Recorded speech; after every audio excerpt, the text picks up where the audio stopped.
What's going on, guys? This is Rob, and in this video we are covering and doing a breakdown and really the differences between the comic book version and what looks like the Marvel Cinematic Universe TV show version of Secret Invasion. As always, if you guys dig the content here, make sure you drop a like and make sure you subscribe. But here's the thing. The trailer that we got just shows us that the Secret Invasion event in the Marvel Cinematic Universe is starkly different from the comic book version. And because there's so many vast differences, Easter eggs seem pretty sparse on our end. And so really we're just going to kind of do a comparison and talk about how the landscape of the MCU could change drastically as a result of Secret Invasion, specifically in relation to how it sets the stage for the Thunderbolts and what could potentially be Dark Reign in the MCU, which would be amazing. Now, there are some similarities between how Secret Invasion happened in the comics and how Secret Invasion is unfolding in the TV show. And in fact, Nick Fury is one of the first things that seem very, very similar. So one of the things that happens, of course, in the trailer that we find out is that Nick Fury is seemingly picking up on the fact that Skrulls are replacing people, that they're replacing either superheroes or just your average person or a combination of both. And the result of this is that it requires his attention. Like, I feel like James Rhodes is going to turn out to be a Skrull. I feel like that's going to be like one of the big revelations, is that it's not actually Jim Rhodey. It's not actually Rhodey at all. It's just a Skrull pretending to be him, which was one of the best parts of Secret Invasion. Now, in the comics, it happened the exact same way, that there were people who were sort of figuring things out along the way, but the reality here is that Nick Fury figured it out before anybody else, right? He's the one that realized what was going on before anybody else did, largely because he's just so damn suspicious. But he immediately went underground and was super skeptical on who he could trust. For example, when he went to go meet with Spider-Woman Jessica Drew, he watched her for a week before he actually made contact with her to verify it was actually her. And when I say watch her, I mean watched her almost constantly, 24-hour surveillance, even in her most vulnerable moments. So it's just one of those things. Nick Fury's kind of creepy. But regardless, the similarities seem very, very close to each other, right? The Samuel Jackson's Nick Fury in the MCU seems to be the first one to pick up on the fact that something's going on here. And they could even bookend if they wanted to. They could literally say, okay, in the aftermath of the fall of S.H.I.E.L.D. or something like that during Captain America and the Winter Soldier, when Nick Fury initially went underground, even then he was figuring it out. Like, even then he started to realize something's going on here with the Skrulls replacing people.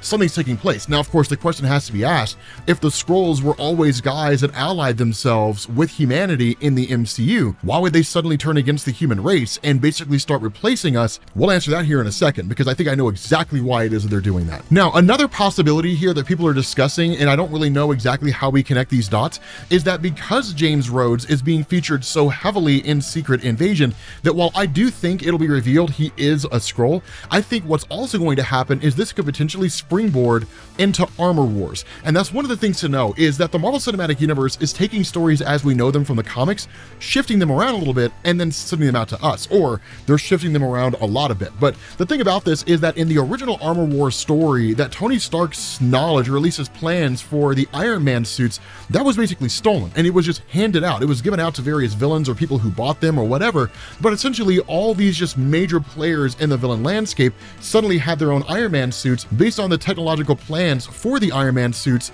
of Tony Stark.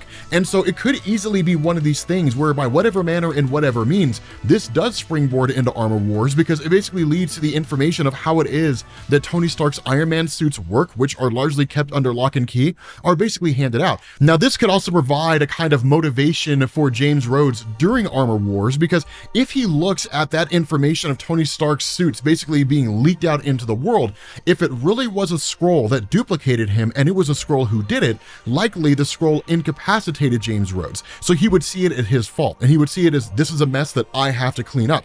That's your character motivation right there. Again, this is just kind of spitballing more so than anything else, but it is a cool idea to consider. But that leads us into the question of, again, why would the Skrulls turn against humanity? Because everything we've seen since the introduction of Captain Marvel and all the little tidbits, and even with the work on the Peak, right, that giant orbital space station that literally orbits Earth that we saw Nick Fury on at the end of Spider-Man No Way Home, pretty sure it was Spider-Man No Way Home, the Skrulls were working with humanity. So why would they suddenly turn against them? Okay, so here's what I think is going on. Let's talk about the original Secret Invasion event in Marvel Comics, and let's talk about how that event transpired in the first place. So when it came to the comic book story, there were three major players that led to the start of Secret Invasion. The first one were the Illuminati, the second was Emperor Dorek VII, and the third was Princess Varenki.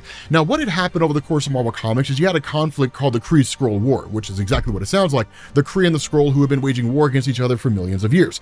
The war almost led to the destruction of Earth, and that's what led to the formation of the Illuminati in Marvel Comics. One of the first things the Illuminati did, and in fact the first thing they did, is they traveled to the home world of the Skrulls, and they basically said, do not bring your conflicts to our doorstep anymore. Some of the most powerful beings in the universe exist on Earth, which is an absolutely correct statement, and that if you do that, we will annihilate your entire homeworld. The Skrulls were not impressed, and they were not concerned. They took out the Illuminati, literally knocked them out, they experimented on their genetics, and then re-released them out there with no knowledge of what had happened. Now, fast forward to the arrival of Princess Varenki. Princess Varenki was a woman who was part of a religious sect. She basically believed that the end was nigh and that there were these prophecies that were foretelling the destruction of the Skrull homeworld, which was previously Skrullos, but at this point is Terrax 4. She told this to Emperor Dorek VII.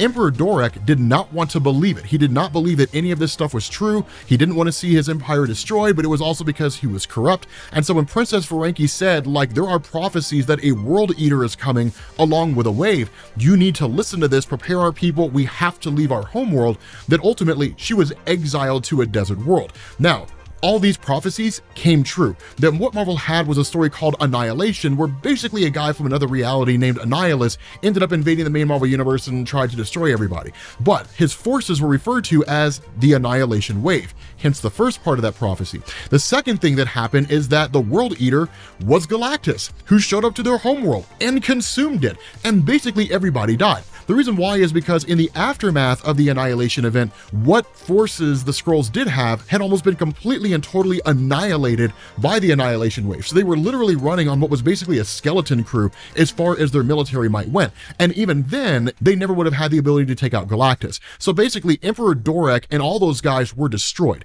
But in the aftermath of the fact that the prophecies were true, this led to the Skrulls turning to religion and Princess Varenki. They brought her out of exile, and Princess Varenki took over the Skrull Empire and then led them into the Secret Invasion event in saying that the prophecies have foretold that in the destruction of our own world, we will have a new home, and that home will be called Earth. And that's why they decided to take over. Now, do I believe that there is some kind of crazy event coming in the Secret Invasion TV show that's going to feature Galactus or the Annihilation Wave?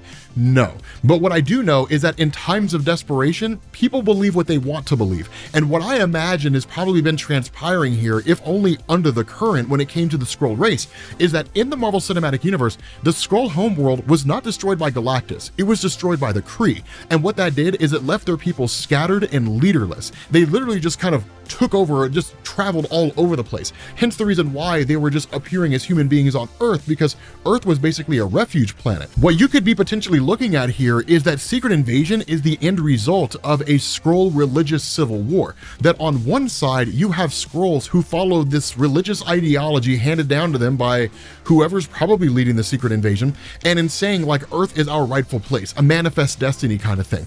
On the other side, you have Skrulls who are like, that's ridiculous, the people on Earth are our friends, and those are the good guys. Those are the ones that are working with humanity against the evil Skrulls, and that in turn it's going to lead to that event ending however it is that it ends up ending. I don't really know here, but of course this takes us back to the statement that we made at the beginning of the video, which is how can this lead into a rise of the Thunderbolts? So check this out, it's one of the coolest things. So during the Secret Invasion storyline, basically Norman Osborn, it was really Deadpool who pulled it off, but Norman Osborn ended up intercepting information that led to the defeat of the Skrulls in the Secret Invasion event. The reason why this matters is that in the aftermath of Secret Invasion, Iron Man, who had been director of S.H.I.E.L.D., basically the governments were just like, how could you have possibly missed this, right? You are a ridiculously inept leader. So they ended up kicking him out as director of S.H.I.E.L.D. Norman Osborn ended up taking over as the new director of S.H.I.E.L.D. Then he immediately disbanded it and then created what was called Hammer. This basically led to all the superheroes turning against Norman Osborn, going underground, and then basically all the villains replacing the superheroes. So like John Walker becoming US agent, potentially becoming Captain America, that kind of a thing. And so you could easily see that instead of us having Norman Osborn in the MCU, We have Contessa, we have Julia Louise-Dreyfus, that however it is that the Secret Invasion event ends, because Nick Fury's been underground for so long, and I imagine by most people out there is believed to be dead, that she intercepts information that makes it look like the Thunderbolts saved the day.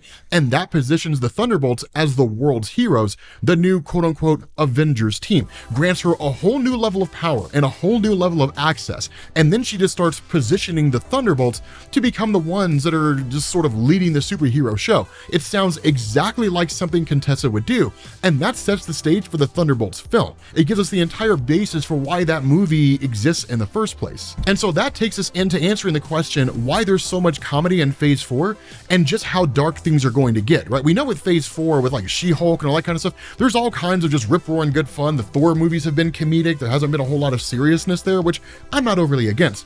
I think they're doing that because things are going to be really, really, really bad here. Because we know the Marvel Cinematic Universe, this is technically the multiverse saga. That's basically what the movies are focusing on, or really the spacefaring movies more so than anything else. For the Earth side of things, I think they're going to initiate Dark Reign. Now, Dark Reign was basically the name of the entire publishing initiative that Marvel Comics had when Norman Osborn was the one running the show. It was a very dark time for superheroes in general, and Norman Osborn did all kinds of crazy stuff. Like, he literally attacked Asgard, Loki died, like the Century Robert Reynolds, if you don't know who he is, that's not a great big huge deal. He went crazy and basically almost unleashed the Void. There were all kinds of crazy things that happened, right? But it was a very, very dark time in Marvel Comics from a publishing side. We already know that like the whole events of Kang the Conqueror, the multiverse saga, Avengers Kang Dynasty, Avengers Secret Wars, those are probably going to be some very, very dark stories. And I imagine by the time we get to the end of it, you guys who are complaining about how happy things are, you're going to be kind of glad those moments were there in the first place.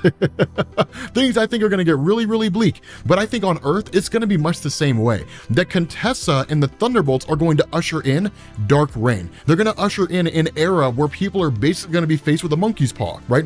Be careful what you wish for, you just might get it. That might be exactly what's going on here when it comes to the Marvel Cinematic Universe. The Thunderbolts have never really been a team of good guys. They've never really been like another version of the Avengers. And the first story arc of the Thunderbolts was actually the idea of Baron Zemo positioning them as what were basically Earth's heroes in the aftermath of like the Avengers dying, when in reality, they just wanted to conquer the world. That looks exactly like what they're going to be doing with the Thunderbolts film. It's literally going to be Contessa's bid for world domination by making the Thunderbolts look like good guys because they saved the world from the Secret Invasion. So again, let me know what you guys think down in the comments section, right? I mean, do you think this is going to be one of those TV shows where it's literally going to be splintering out and setting the stage for the reason behind why a bunch of other Marvel projects exist? Or do you think it's going to be just kind of a one-off story that's going to be like the Eternals film and it just may never be referenced by anybody again except for like the She-Hulk TV show? Maybe, kind of, whatever, is like a little blip on a page. But let me know what you guys think down in the comments section. Thank you all for watching, and I will catch you all later. Peace.